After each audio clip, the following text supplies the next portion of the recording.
Amém. Graça e paz em nome de Jesus. Amém. Colossenses capítulo 3. Dando continuidade à nossa série de estudos na carta de Paulo aos Colossenses.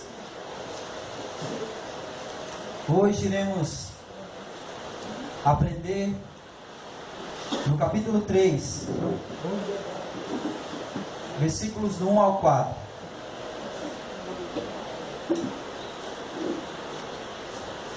Amém?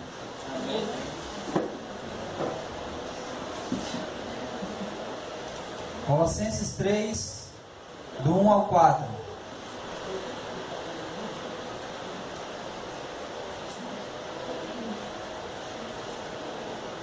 Diz assim: portanto, se fostes ressuscitados juntamente com Cristo, buscai as coisas lá do alto, onde Cristo vive, assentado à destra de Deus. Pensai nas coisas lá do alto, não nas que são aqui da terra. Porque morrestes, e a vossa vida está oculta juntamente com Cristo em Deus. Quando Cristo, que é a nossa vida, se manifestar, então vós também sereis manifestados com Ele em glória. Amém? Vamos orar. Soberano Deus e Pai, no nome de Jesus, nos colocamos, Senhor, diante de Ti mais uma vez, humildemente, para aprender da Tua palavra, Senhor. E a nossa oração é que todos nós, a começar em mim, todos nós possamos aprender da Tua palavra, Senhor.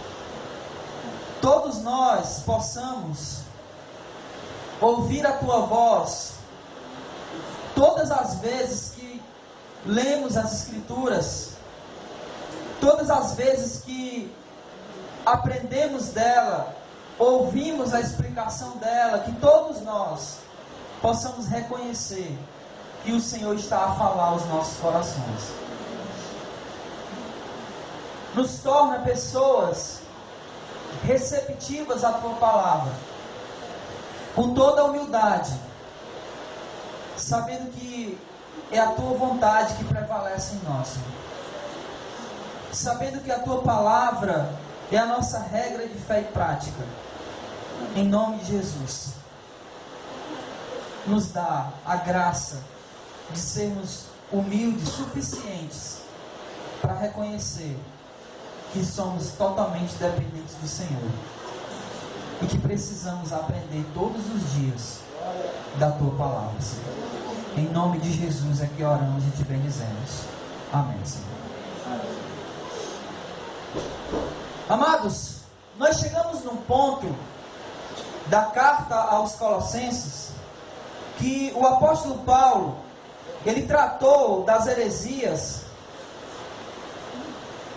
e mostrou que a forma de lutarmos contra as heresias nada mais é do que a pregação do Evangelho de Cristo Jesus, a sua pessoa, a sua vida e obra. E teologicamente o apóstolo Paulo, até aqui no capítulo 3, ele vem tratando de teologia no sentido mais teórico. Então ele vem tratando das heresias, e essas heresias são o gnosticismo, as religiões de mistério, os legalistas judaizantes e os ascéticos. E que durante todas essas semanas que a gente vem estudando o livro de Colossenses, a gente tem falado um pouco sobre cada um deles. Todas essas heresias, elas tinham como um ponto principal, ou aquilo que eles ofereciam, era um amadurecimento na fé, mas baseado naquilo que o homem poderia fazer, nas suas obras. Então, todas essas heresias, elas estavam oferecendo um crescimento, mas um crescimento baseado naquilo que o homem podia fazer, na sua capacidade como pessoa, até mesmo como cristão.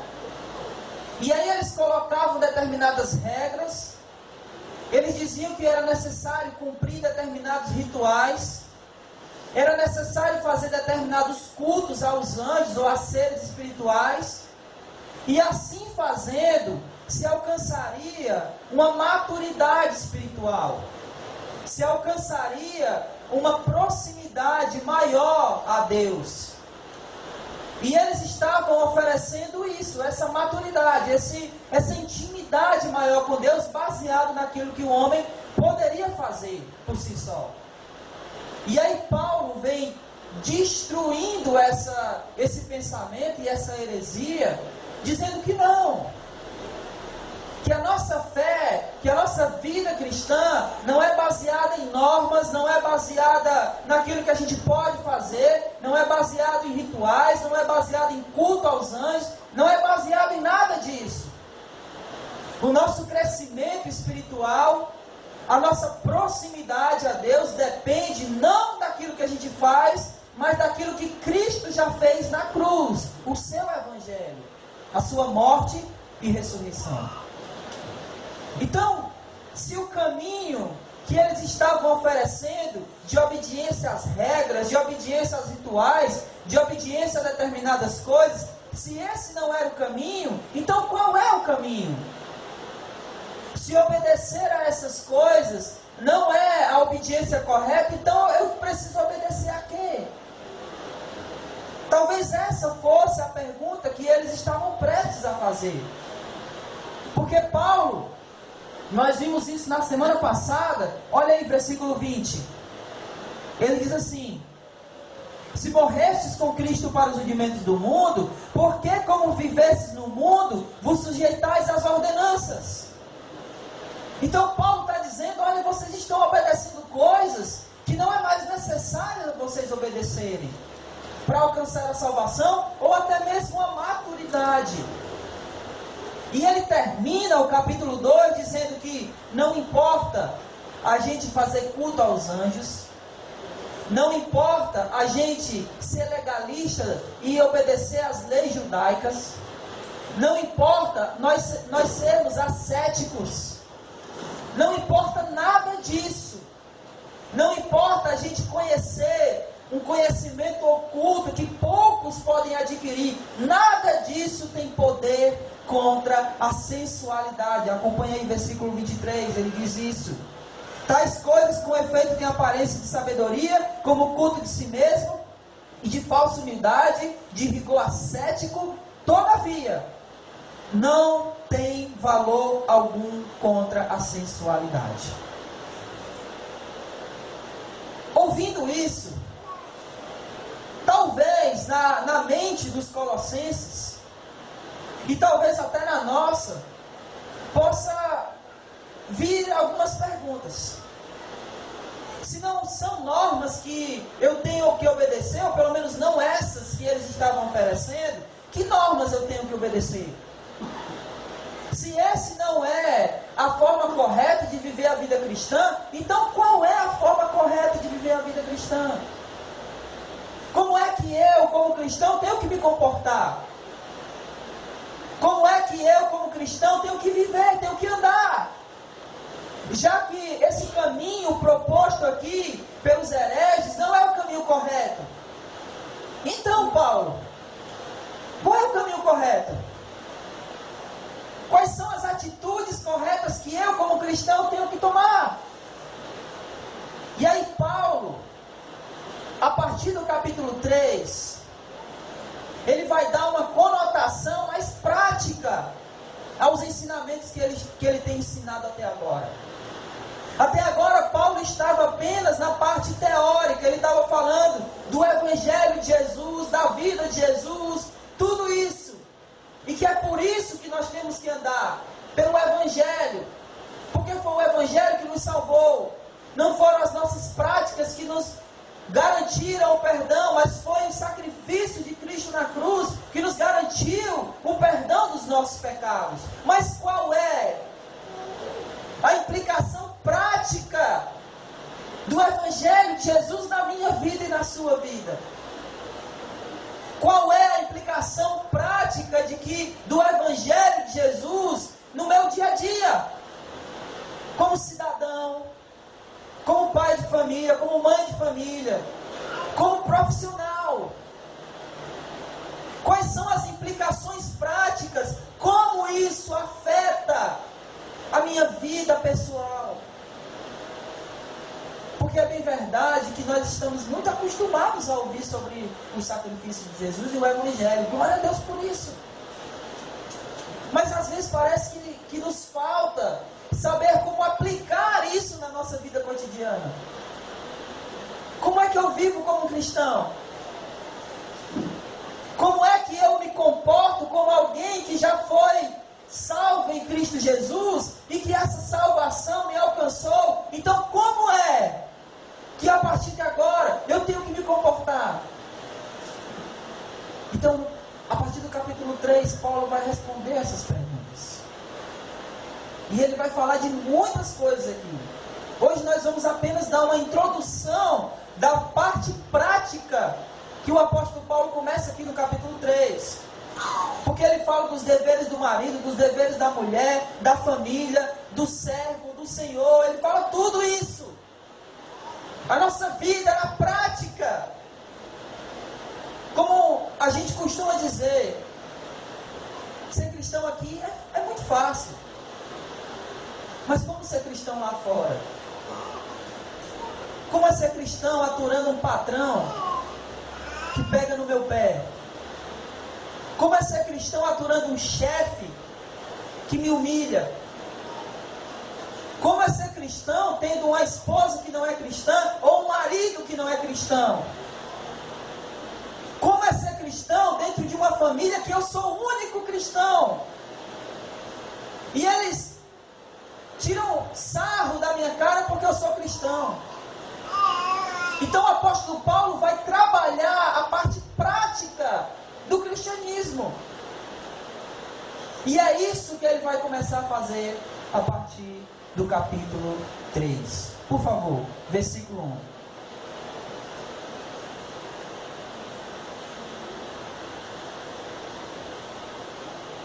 1. Ele diz: portanto, se fostes o quê? Se fostes o quê? Ressuscitados. O interessante é que o apóstolo Paulo, no versículo 20, ele diz assim, ó: se morrestes com Cristo. Agora no versículo 1 do capítulo 3, ele está dizendo, se fostes. Parece que ele está completando a questão. Você morreu com Cristo para o mundo, mas você simplesmente não morreu somente. Você morreu, mas você foi ressuscitado. Então você tem uma nova vida. Agora, se você ressuscitou, o que implica essa ressurreição? Como essa ressurreição, como essa nova vida tem implicação em mim? Ou o que significa ter essa nova vida? O que é ter essa nova vida? Eu queria que você abrisse, por favor. Não desmarque aí, porque a gente vai sempre estar voltando para Colossenses. Mas Romanos, capítulo 12.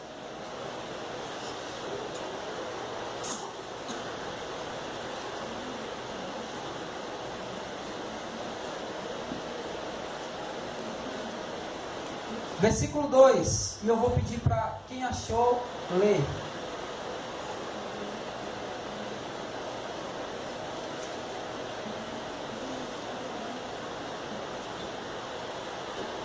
Quem achou pode ler, por favor. 12:2, é? 12:2. E não vos conformeis com este mundo, mas transformai-vos pela renovação do vosso entendimento, para que experimenteis qual seja a boa, agradável e perfeita vontade de Deus. A primeira coisa que os ressuscitados em Cristo precisam ter, ou precisam experimentar, e só pode experimentar aqueles que tiveram esse lavar regenerador em Cristo, que já morreram e ressuscitaram. A primeira coisa que nós temos que experimentar é uma revolução moral. São os nossos valores. Aquilo que nós tínhamos por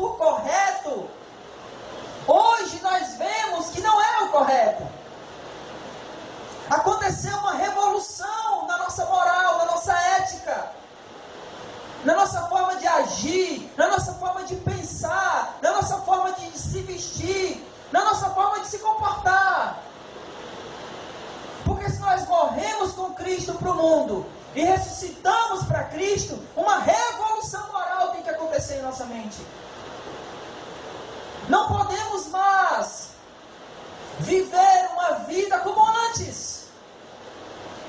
Paulo, em outras cartas, ele vai dizer: aquele que não roubava, aquele que roubava, não roube mais. É uma revolução da moral. Para ele, roubar era normal. Roubar é normal? Roubar é uma falha da moral. Mas quando a pessoa morre com Cristo, morre para o mundo e renasce com Cristo, para Cristo, essa renovação na mente dele acontece. É o que nós lemos de Romanos 2. Não vos conformeis com este século, com este mundo, com esse sistema, mas sejam transformados pela renovação da vossa mente, do vosso entendimento. Antes eu entendia que roubar era correto. Agora, em Cristo, eu entendo que não é correto, é errado. Antes eu entendia que viver nas farras era a coisa mais maravilhosa e correta do mundo. Hoje eu entendo que não é. E por que eu entendo que não é? Porque houve uma revolução na minha moral. E essa revolução só pode acontecer com aqueles que já passaram pelo processo de morte e ressurreição. E é o que Paulo está dizendo aqui no versículo 1. Se vocês ressuscitaram. Parece que é uma condição, né? E essa condição parece uma condição de dúvida. Olha, eu não tenho certeza se vocês ressuscitaram. Não é isso que Paulo está dizendo. Na verdade, ele está fazendo uma afirmação. É porque a tradução que a gente usa, ela dá a entender isso. Mas na verdade, Paulo está aqui fazendo uma afirmação. Ele diz: olha, vocês já ressuscitaram. É isso que ele está dizendo. Vocês ressuscitaram, vocês morreram e ressuscitaram. Então, se vocês ressuscitaram, vocês precisam viver, experimentar uma revolução da vossa mente. Amém? Amém. Outra coisa que o ressuscitado precisa experimentar é incorporar os valores cristãos na sua vida. Irmãos, é impossível. Escute bem o que eu estou lhe dizendo. É impossível alguém ser cristão e não se converter. Se não houver conversão, não existe cristianismo na vida dessa pessoa. Em Efésios capítulo 2, Paulo usa duas palavrinhas lá. Ele usa que nós estávamos mortos nos nossos delitos e pecados. A palavra delitos no original, ela significa sair do rumo, sair do caminho, ou desviar o caminho. E a palavra pecado no original significa errar o alvo. Se delitos é errar o caminho ou desviar o caminho, significa dizer que eu estou trilhando um caminho errado. O que significa dizer que se eu me converto a Cristo, eu vou voltar para o caminho correto. Então isso é conversão. Eu estava me dirigindo no caminho errado, agora eu passei a ir para o caminho certo. Eu convergi, eu mudei a rota. Por isso que não pode haver cristianismo sem conversão. Não pode haver cristianismo continuando a andar pelo mesmo caminho. Não dá. Tem que haver conversão. Tem que haver mudança de rota. Tem que atingir o alvo correto, já que antes eu estava mirando o alvo errado. Por isso os valores cristãos precisam ser incorporados. A conversão E em segundo lugar, a santidade. Eu ouvi certo pregador falar que a santidade está fora de moda. E infelizmente eu tenho que concordar com ele. Infelizmente. E quando eu disse infelizmente, não porque eu não quisesse concordar com ele, mas é porque é uma tristeza ver que a igreja de Deus perdeu os valores de santidade. É muito interessante o apóstolo Paulo tratar no final do capítulo 2 sobre sensualidade. Porque a sensualidade hoje reina, ela está viva no meio da igreja. E a gente convive com a sensualidade na maior naturalidade do mundo, como se isso fosse normal.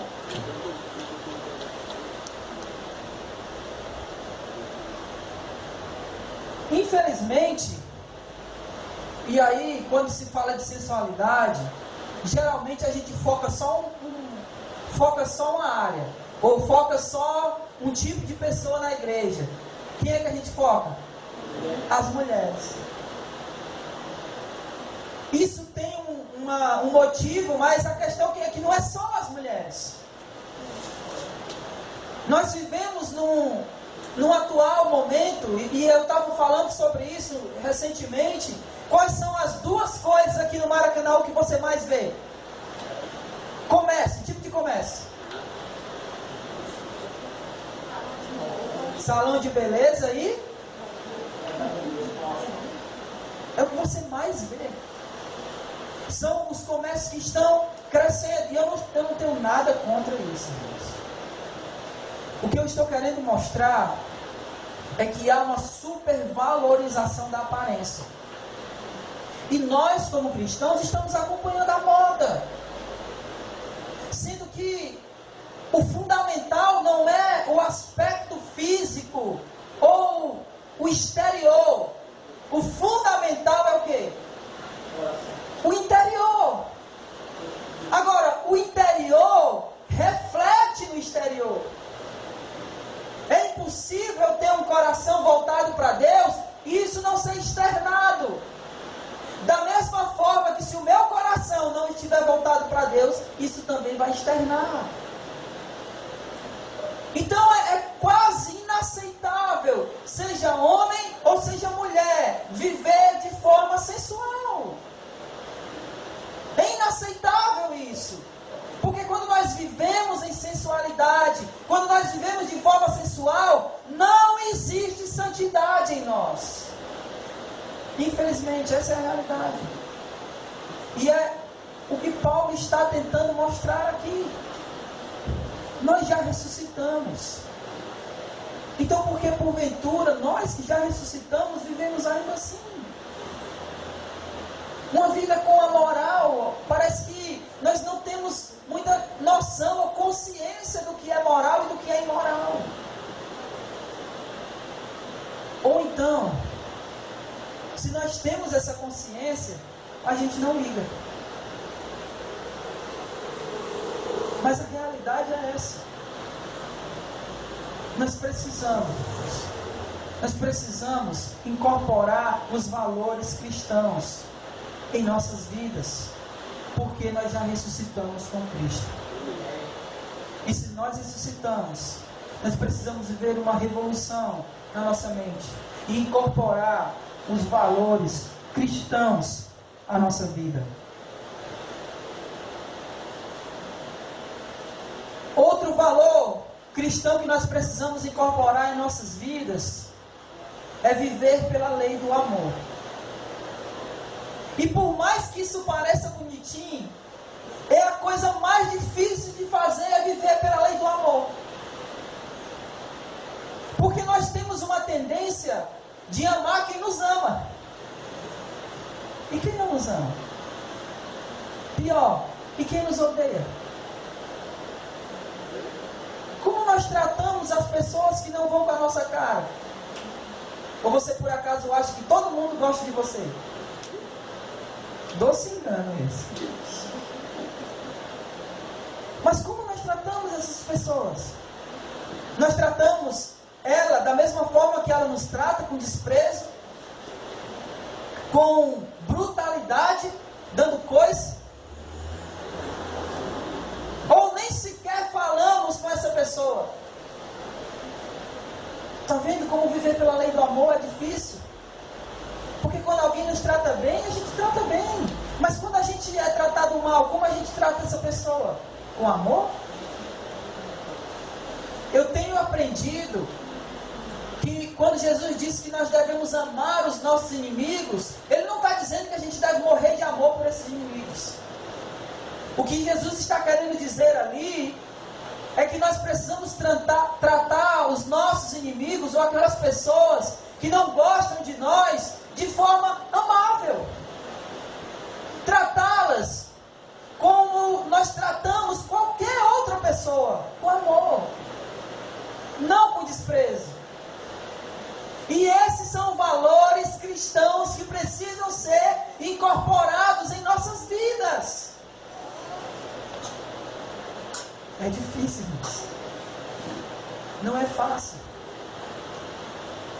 É difícil você, por amor, ir à casa de alguém que te magoou, que te feriu, que te humilhou, mas por amor você ir até lá e dizer: se eu fiz alguma coisa por você, me perdoe.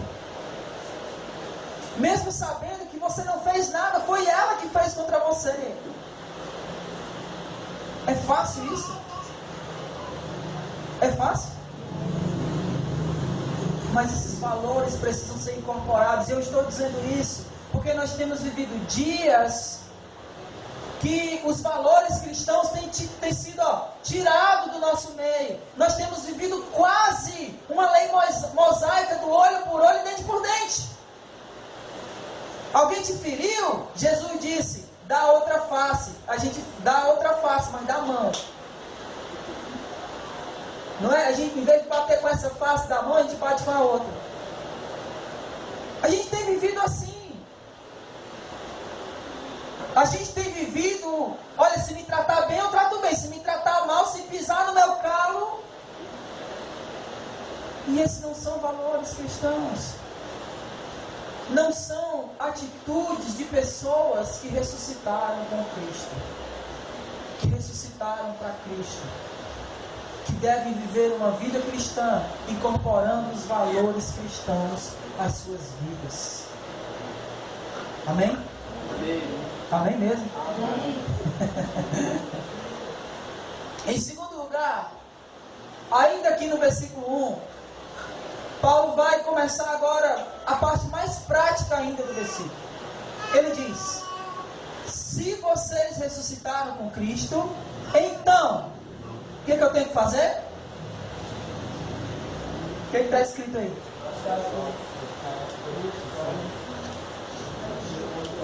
Buscai as coisas do alto.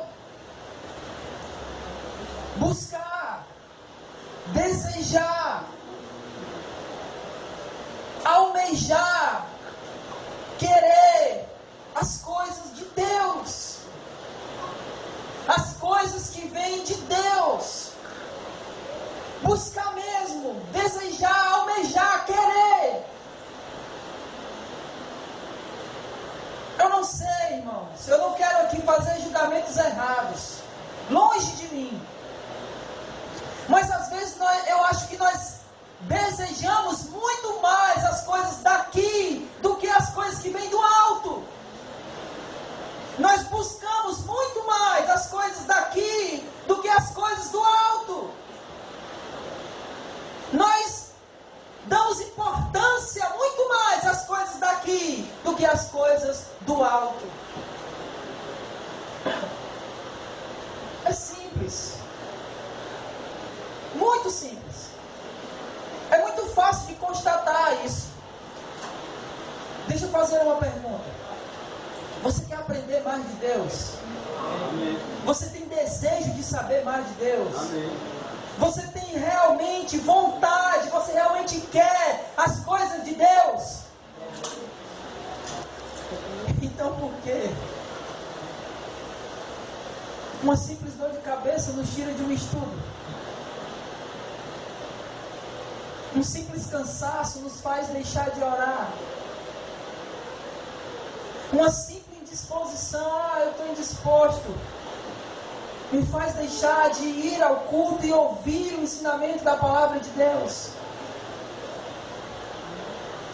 Mas o interessante é que para as coisas daqui, nós sempre estamos dispostos.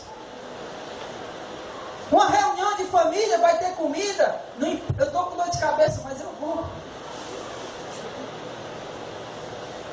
É para passear no shopping, eu estou tão indisposto, mas eu vou.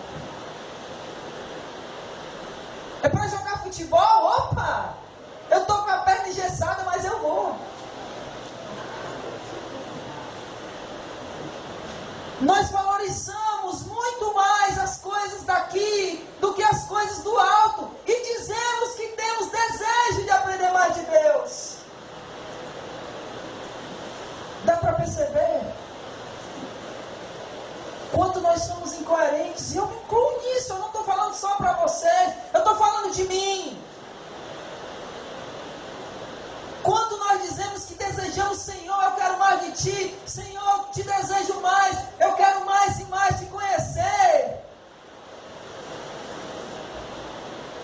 Mas as reuniões onde eu poderia aprender, eu falto. Os cultos de doutrina, onde nós poderíamos aprender mais da doutrina de Deus, eu quase não estou aqui. Eu sei que eu estou generalizando, a maioria de vocês que estão aqui hoje, sempre estão aqui. Mas como é que a gente pode buscar, almejar, querer, desejar mais as coisas do alto? Não tem segredo, é isso que Paulo está tentando mostrar aqui para aqueles irmãos. Eu não preciso criar fórmulas mirabolantes para me chegar até Deus. Eu não preciso inventar fórmulas de ter mais comunhão com Deus. A maneira de ter comunhão com Deus é simples. Simples, sempre foi. A primeira maneira de ter comunhão com Deus é em oração. É orar.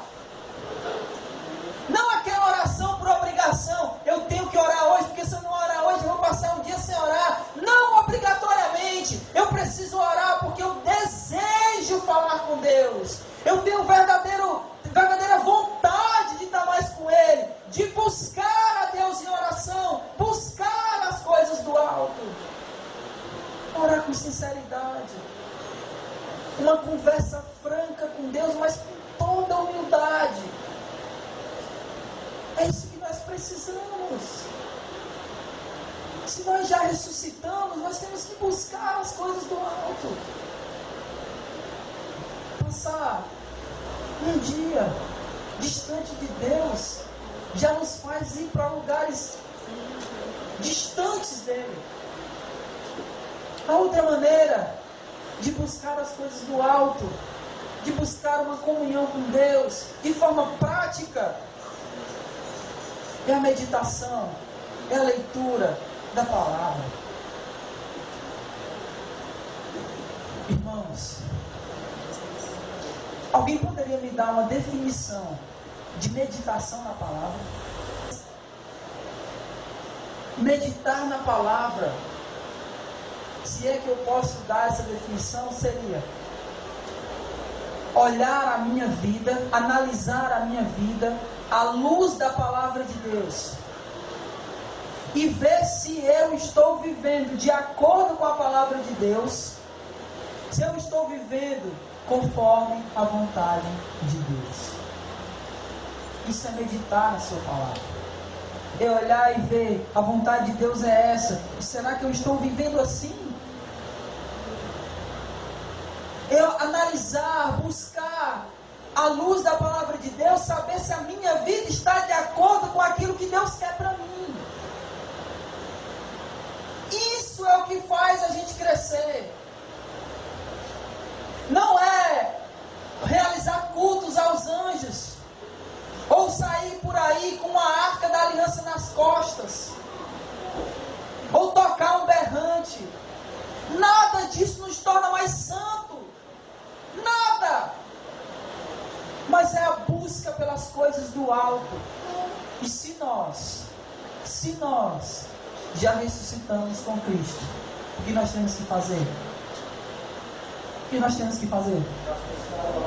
Buscar as coisas do alto, onde Cristo está. Amém.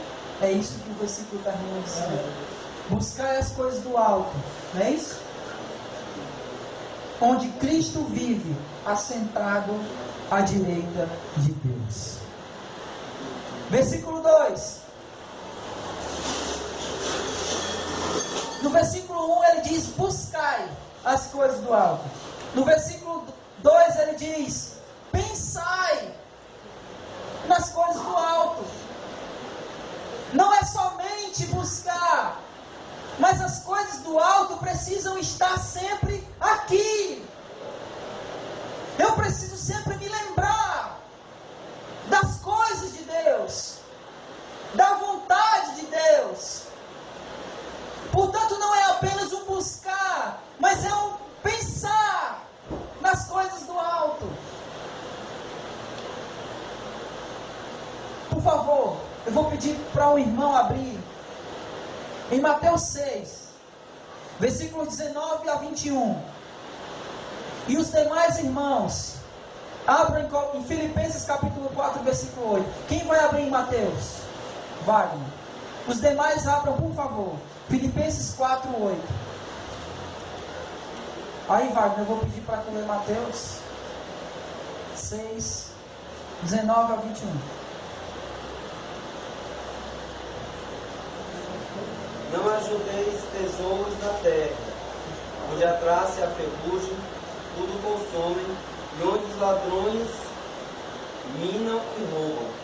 Mas ajuntai tesouros no céu, onde nem a traça, nem a ferrugem consomem, e onde os ladrões não minam nem roubam. O próximo. Tu leu até o 21? Porque aonde está... Porque onde estiver o vosso tesouro, ali estará também o vosso coração. Por que eu tenho que pensar nas coisas do alto? Porque as coisas do alto são mais importantes. O meu coração não pode estar nas coisas daqui. O meu coração precisa estar nas coisas de lá. É lá que o meu coração tem que estar. E quando nós falamos isso, eu não estou dizendo que nós, pronto, agora não vamos fazer mais nada daqui porque as coisas daqui não são importantes. Eu não estou dizendo isso. Porque foi essa a mentalidade dos Tessalonicenses. Eles disseram: Cristo vai voltar a qualquer momento, então eu vou trabalhar para quê? E aí Paulo: vocês não querem trabalhar não?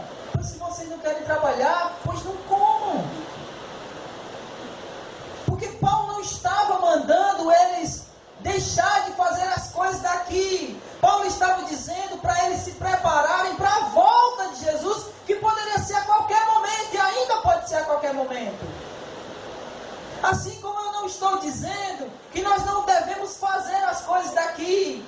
O que eu estou dizendo é que as coisas daqui não podem ser mais importantes do que as coisas de lá. O meu foco tem que estar lá. Porque eu não vou viver sempre aqui. Nós estamos vivendo aqui para chegar lá. É lá que nós vamos morar eternamente. Amém? Amém. Então o meu foco tem que estar lá. O meu trabalho, o meu casamento, o meu dia a dia, tudo aqui não pode tirar o meu foco do céu.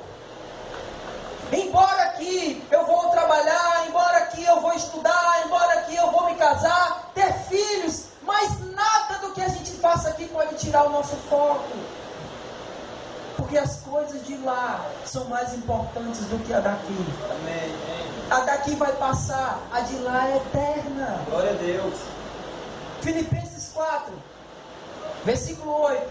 Finalmente, irmão, tudo que é verdadeiro, tudo que é respeitável, tudo que é justo, tudo que é puro, tudo que é amável, tudo que é bom, tudo que é de boa fama, se alguma virtude E se algum louvor existe, seja isso que ocupe o vosso pensamento. Não é isso que Paulo está dizendo aqui no versículo 2? Pensai nas coisas de cima. E o que são as coisas de cima? Tudo que é amável. Deus é o quê? Amor. Tudo que é puro. Deus é o quê? Santo. Tudo que tem algum louvor, tudo isso vem de cima. Tudo que tem alguma virtude, tudo isso vem de cima. Tudo isso precisa estar aqui, em nosso pensamento, 24 horas por dia, até quando a gente está dormindo. É isso que Paulo está tentando mostrar aqui, é viver uma vida cristã na prática. Na prática, 24 horas com o pensamento nas coisas de cima, sem deixar de fazer as coisas daqui de baixo. Embora eu esteja fazendo as minhas tarefas aqui embaixo, porque o próprio Jesus, orando a Deus, falando dos discípulos, pedindo pelos discípulos, ele diz: não peço que vos tire do mundo. Então, nós vamos viver aqui e viver as dores daqui, mas o nosso pensamento está em chegar lá e viver em amor, em pureza, em louvor a Deus. Glória a Deus. É isso que Paulo está dizendo. Isso é viver a vida cristã na prática. E eu só posso viver assim se eu tiver ressuscitado em Cristo. Versículo 3.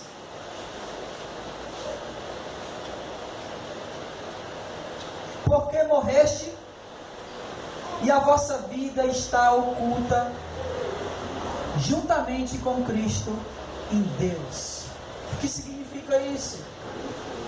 Significa que a nossa vida espiritual está protegida em Cristo, em Deus.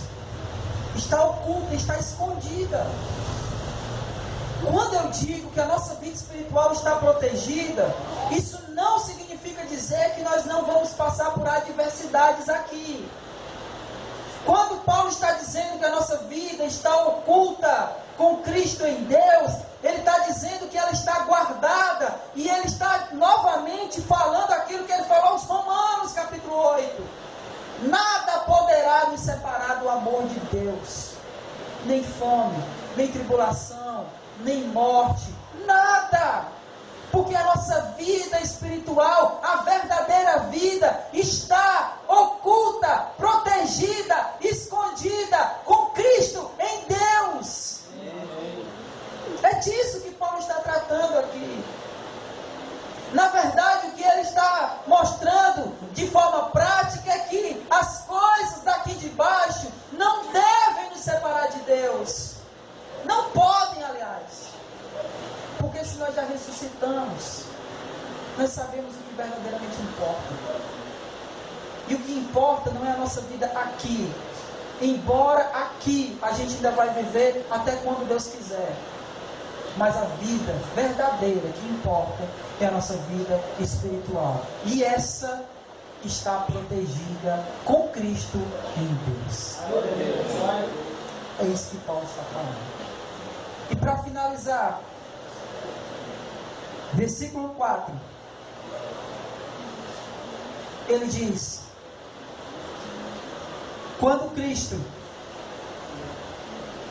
que é a nossa vida, se manifestar, então vós também sereis manifestados com Ele em glória. Eu não sei quanto a vocês, mas olha o que Paulo está dizendo aqui. Não sei se vocês perceberam, mas ele está dizendo: Cristo que é a vossa vida.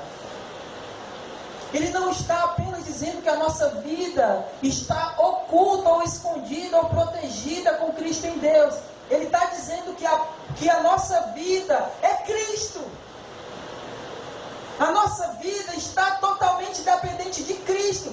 Ele é a nossa própria vida. É isso que ele está dizendo. Abram aí comigo, por favor. Novamente, um irmão. Abra em Filipenses 1:21 e os demais. em Gálatas 2:20. Quem vai abrir em Filipenses 1:21? Tu de novo, Pai. Os demais, por favor. Gálatas 2:20.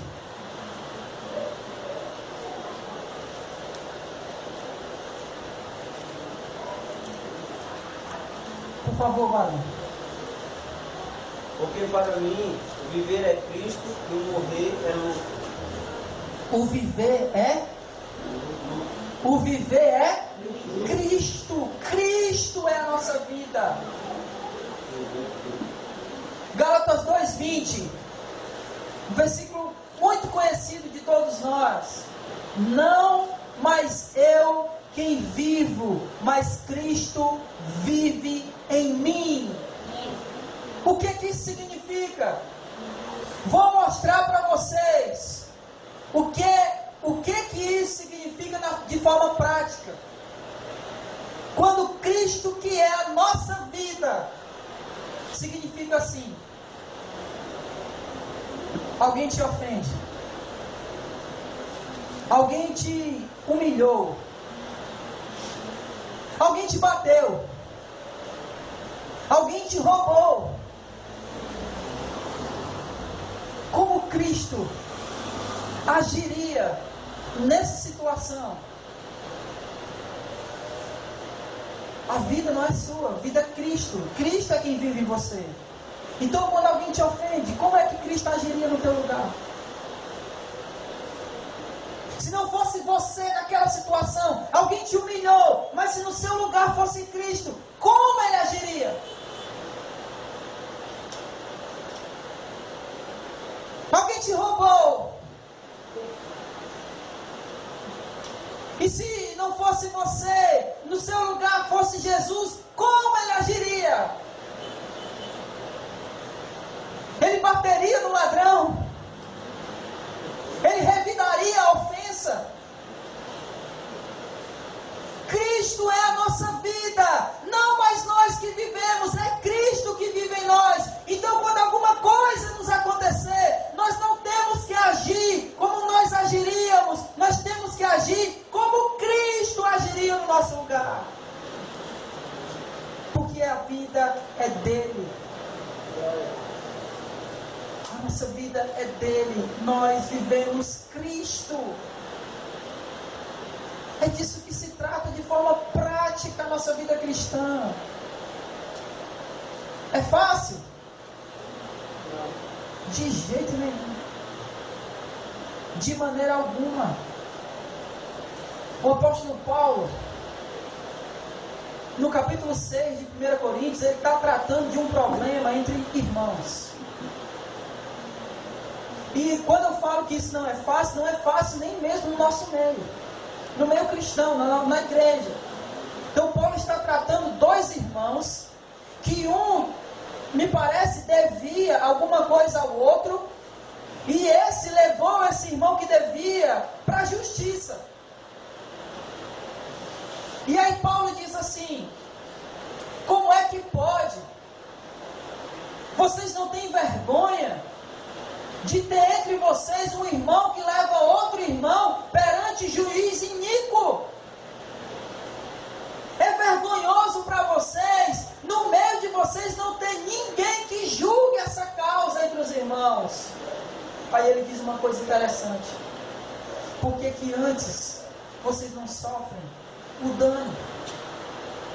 Aquele que não recebeu a dívida fica no prejuízo, porque ele é irmão. Isso é difícil acontecer no nosso mundo, mas era assim que Jesus agiria. O ladrão da cruz. Interessante que num dos evangelhos os dois ladrões estão falando injúrias contra Jesus, mas parece que no meio dessas injúrias um deles olha para Jesus e diz: não vamos falar isso, porque nós estamos aqui porque merecemos. Ele é inocente. Aí o ladrão diz, o ladrão que já estava antes xingando Jesus, ele diz: Senhor, lembra-te de mim quando entrares no teu reino. Aí Jesus diz assim, não, negativo, tu estava me xingando, né? Eu não vou te levar para canto nenhum, fica aí mesmo. É isso que Jesus diz. Ele diz, hoje estarás comigo no paraíso. Enquanto o ladrão mandava ofensas para ele, ele salvou o ofensor. Assim é a nossa atitude. Não de salvar, porque a gente não tem poder para salvar nem a nós, quanto mais os outros. Mas que as nossas atitudes com os outros sejam o que o apóstolo Paulo diz: não pagai mal com mal, mas pagai o mal com o bem. É isso que o apóstolo Paulo diz. Porque é isso que nós devemos fazer como cristãos. Porque a nossa vida não nos pertence mais. A nossa vida pertence a Cristo. E se nós ressuscitamos com Ele, nós devemos viver a vida de Jesus. Amém? Amém? Na próxima quarta, nós iremos continuar de forma prática. E o apóstolo Paulo vai tratar aqui de pecado. Das coisas pecaminosas. Daquilo que são verdadeiramente pecado. Das paixões da carne, dos desejos carnais. Mas eu quero aqui apenas recapitular o que a gente viu hoje. Se nós ressuscitamos, nós devemos buscar as coisas do alto. Amém? Amém. Se nós ressuscitamos com Cristo, nós devemos pensar as coisas do alto. A nossa vida é Cristo. E se a nossa vida é Cristo, no meu lugar e no seu lugar, o que faria Jesus? O que faria Jesus nos seus passos? Nos seus passos, vou usar o título do livro. Nos seus passos, o que faria Jesus? Amém?